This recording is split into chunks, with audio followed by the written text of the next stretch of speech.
So I just did a book summary of the women's history of the world called Who Cooked the Last Supper? And this is just going to be a short video summarizing it. So for most of human history, for all but about 25,000 years of human history, we lived in tribes. In these tribes, people had equal responsibility. Although the women did most of the work, I have to say they gathered 80% of the food and they took care of the children. But as men have written history, they came out with this fantasy of man the hunter to feed and flatter their fantasies of violence and destruction. But really, it was a very cooperative type of life. And the greatest forward step in evolution of the human race came about when women started menstruating. So it was women's menstruation, because all other primates can only reproduce once every few years.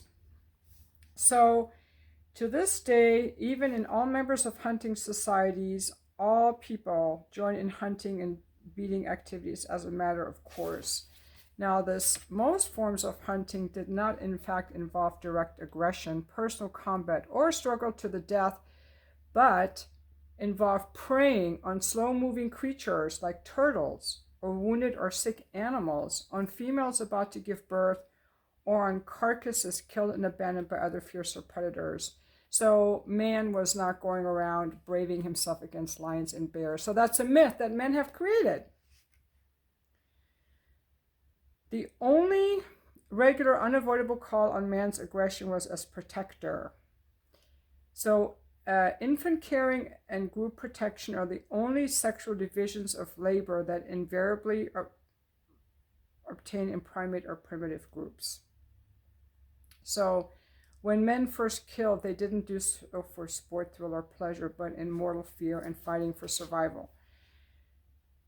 Men in hunter-gatherer societies do not command or exploit women's labor. They make no fetish of virginity or chastity and make no demands of women's sexual exclusivity.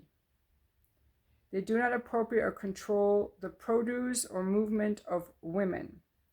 So there's a lot of history that was just BS around, women sitting around the campfire waiting for men to come home with their big lions. That's a myth. Okay, so you really have to go into my other videos. I'll put the playlist in the description so you can watch it.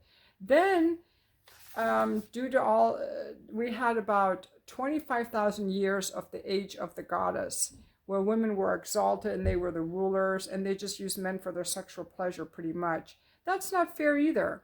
So then men came up with, well, we have a penis. It was the rise of the phallus. But the phallus itself is of little use once it's deflated after ejaculation. It's useless. And men had no power in their useless flaccid penis. So they came up with the idea of man, God, as the creator of all life, and God made man, and God is in man. And woman is just like made out of the bristle of man and is subordinate, weaker, stupid, and needs to be controlled and owned. So women, since about 500 BC, have been owned, and the way that they controlled women is through religion.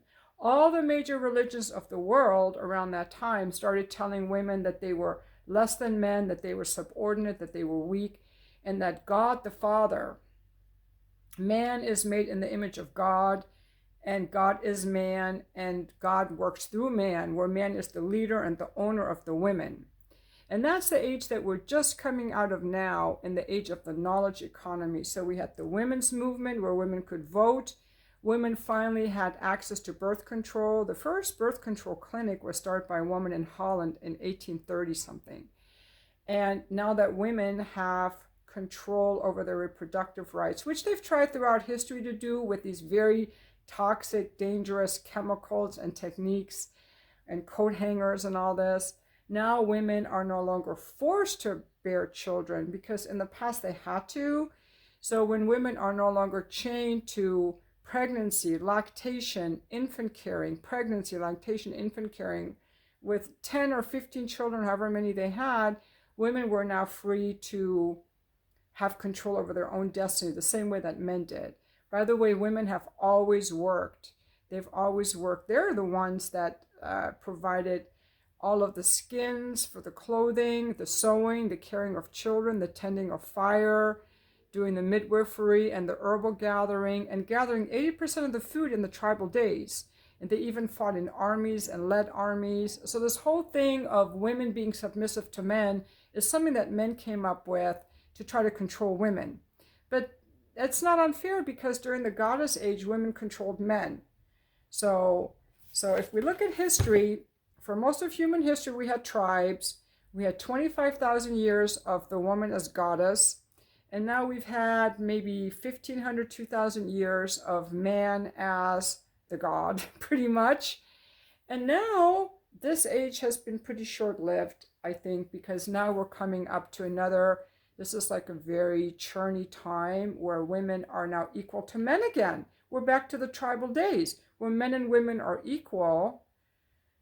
Men are still physically stronger, but women are stronger in other ways because we're the ones who give birth. And we're the ones still doing mostly like the home stuff and the nurturing. But I think this is very interesting because civilizations and societies have changed so often. And now, people are like, oh, we want a man to earn more. Well, why? It wasn't always that way that men earned more. We just had different roles throughout history. And maybe now we're coming back more to like a parity stage where we're equal, different but equal.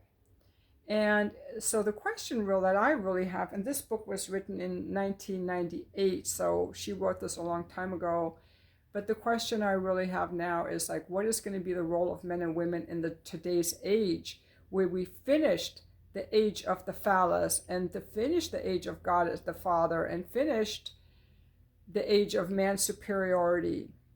At the same time, one more thing I want to say about the book is that it's more a history of women. It doesn't acknowledge the fact that throughout history, most men were also slaves and serfs and had no rights either, that it's always been this elite oligarchy type of people, the politicians, the rulers, the emperors, the kings, who were, controlling everyone underneath them. And that has always been, and that still exists today. But as far as relationships and the role of men versus women, we are in the process of redefining it now. So I'm curious to see what happens. And thanks for watching this video. The playlist will be in the description because I made 4 videos summarizing this book.